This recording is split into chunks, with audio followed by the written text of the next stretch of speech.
Hello friends, if you are new to this channel, please subscribe.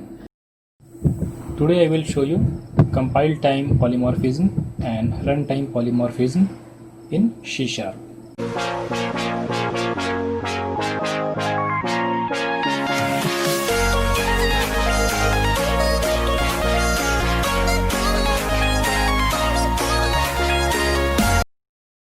By polymorphism we mean that same function will behave differently based upon the argument passed. So let's start with compile time polymorphism. I have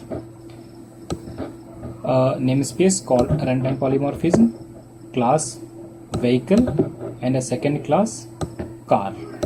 And car is a type of vehicle class. It means base class of car is a vehicle. So when I say a vehicle moves, then this piece of code should get executed. Vehicle is moving. And when I say car moves, then this piece of code should execute saying car is moving. So very small, very simple class. I have two classes here. Vehicle class, just write vehicle is moving, and class car will say the car is moving. Note, these are the public access specifier.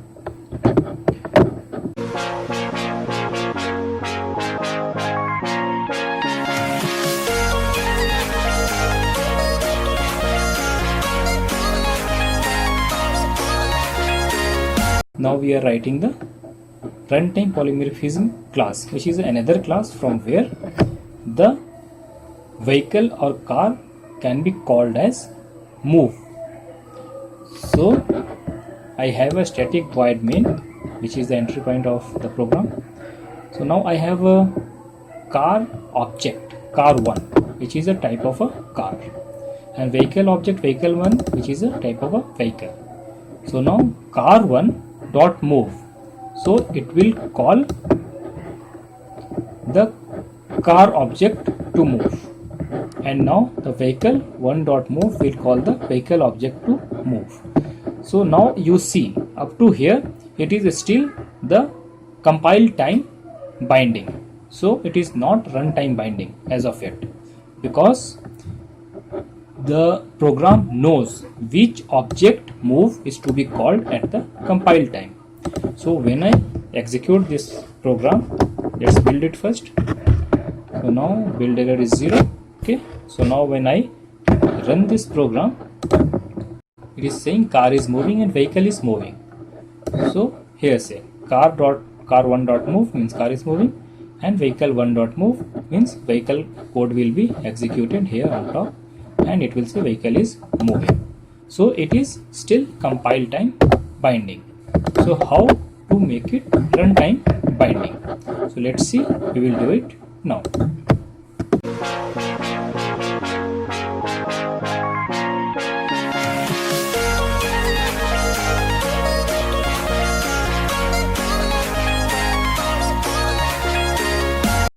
So up to here, I hope it is clear, and now I will add the piece of code which will demonstrate the runtime polymorphism. So let us take vehicle object,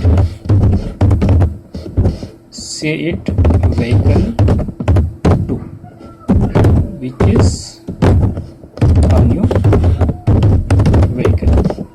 Okay, let's take a car 2, which is a new car. Okay, now let us assign vehicle to car 2. Now see, the vehicle 2 it is vehicle 2. So now vehicle 2 is assigned the base type. It is type compatible.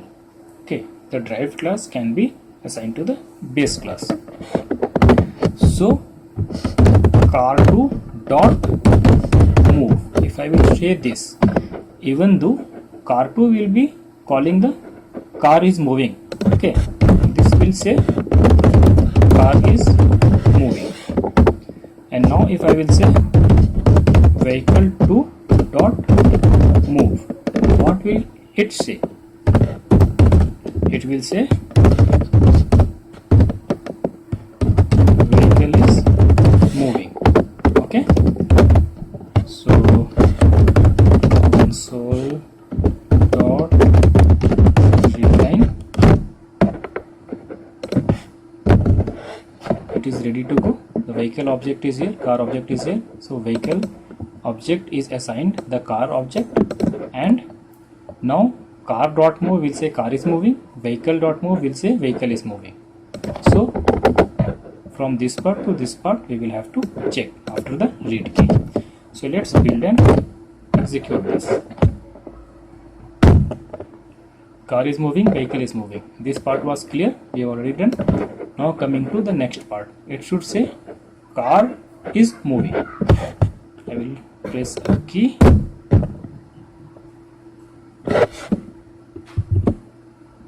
Car is moving and vehicle is moving. See, car is moving and vehicle is moving. So the code is running as we expected, and the derived class object is assigned to base class object, and this causes the runtime polymorphism. So hope you understand it. Please subscribe. Thanks for watching. Thank you.